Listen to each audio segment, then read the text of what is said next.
Hey guys, welcome in to this edition of Inside the Hornets Nest. And I guess we can say that this is a special edition because I have our new varsity football head coach, Coach Todd Cassity. Thanks for being with us, Coach. Absolutely. I appreciate you guys doing this and all the work that y'all do for Chelsea Hornet football. Well, I appreciate it.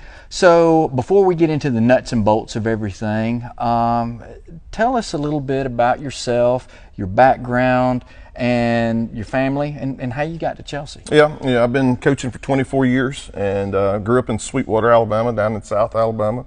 Past 7 years, I've been the head football coach at J.B. Pennington High School. Married with two boys. One is a junior at Jacksonville State, and we have a ninth grader that is with us here at Chelsea High School. My wife is an educator in Shelby County as well. So, fast forward to you accepting the job here at Chelsea. What was probably the first thing that you noticed about the top players as well as the community? Yeah, I mean, obviously they're great kids here. I was surprised when I got in the weight room with them. I mean, good-looking kids. A lot of muscles. That I was sort of thinking that we wouldn't have that. We did, and there's some speed here. From what I've seen so far. But I think that was the biggest thing. It's just the type of kid that's here. It's a yes or no sir type kid, and a respectful type kid, and that was important to me to know that we've got that. And we don't have to cultivate that just as much, but we do have that already.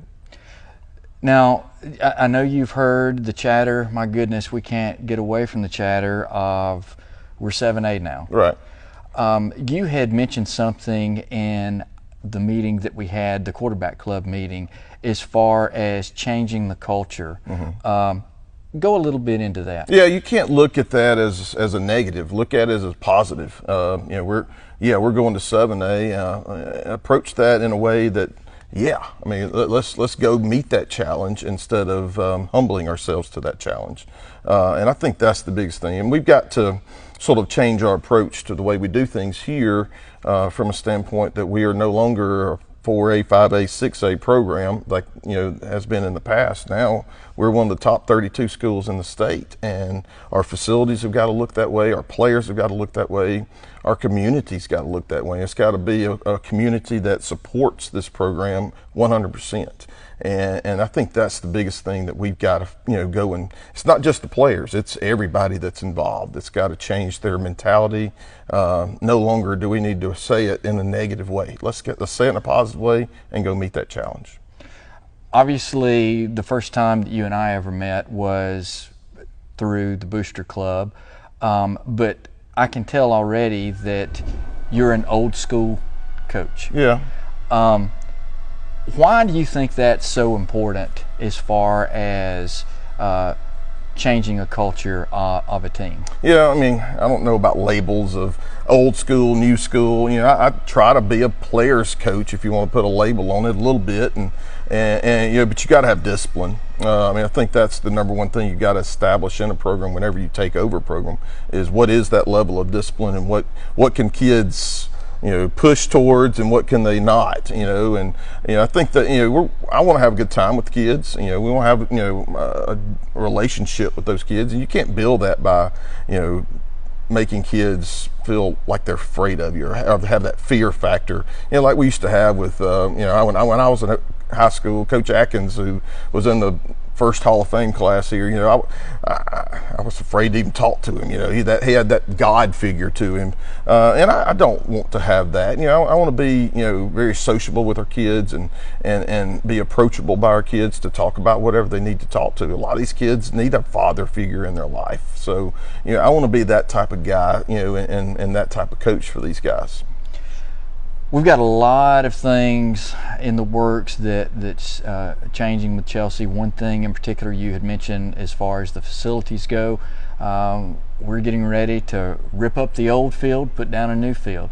That excitement alone can trigger a different play, a different mindset from a player. What do you think? Yeah, I think that just from a community standpoint, being able to go out and see that beautiful turf situation that we'll have, but also, you know, it provides more opportunities for other avenues like our middle school program to be able to do whatever they want to do out here, our youth programs to be able to come, and hopefully they're going to get to play on it at some point this year. I talked with some of the youth board last night. We're going to try to schedule where we have the youth come out here and at least play one of their games this year on the turf, and you know, that type of stuff I think is important. You know, it sort of brings, anytime you have improvements, it brings people together, and it makes more people feel like they have ownership in the program. And I think, you know, once you get that ownership by the entire community, that's when it becomes special. One thing that I noticed that you did when you first got here is you wanted to meet with the youth coaches, the players coming up, and besides the fact of meeting with the varsity. Why is it important to you to start from the youth program? Yeah, you know, my second day on the job, I went down to the middle school and ran and basically helped with their practice down there. And I think it's important, number one, so they know who I am. They know what to expect when they get up here. And hopefully, you know, I might be somebody that they want to play for when they get up here, and we're not losing kids, you know, this way and that way. Second major thing there is that I want those kids when they get here to know at least some idea of what we're doing offensively, defensively, terminology wise, play wise, and that makes it so much easier for us, so we don't have to coach that every year. The simple things, you know, we're going to, you know, coach the fundamentals all the time, but just the simple words like terminology and things. So I think that's why it's really important, and you know, it creates a continuity there throughout the entire program. Fast forward to this upcoming season. What can the fans, the student body, expect? What kind of product are you and your coaching staff looking to put out on the field? You know, if in the perfect world, we're going to be about a 50-50 pass run team. But when you look at our team, I want us to have the characteristics of hard-nosed, disciplined. We're going to play physical through the whistle, and that's been the characteristics of other teams that I've coached, and that's sort of where we're going to try to get to. If we're going to be there by week 0 and playing Helena down in Crampton, I don't know, but that's what we're aiming for, and we will coach it that way on a daily basis throughout the summer and in the fall. And you know, you got to have that mentality of being physical, and you know, a lot of teams are spread it out, throw it around, you know, but you can, even if you're doing that, you can still be physical in the passing game. And so that's our biggest thing, is to be physical every rep, every play, every time we're in the weight room, doing whatever we need to do. Do you have a motto that you live by, that you share with the players, something that your boys would go, Dad always says that? Yeah.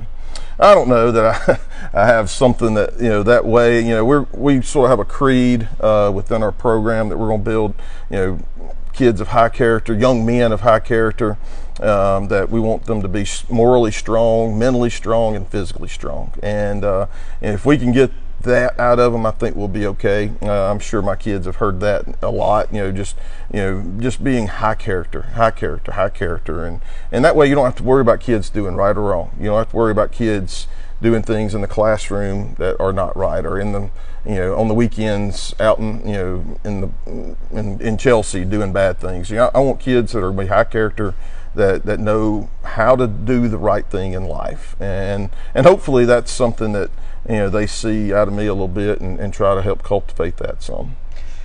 Finally, Coach, as far as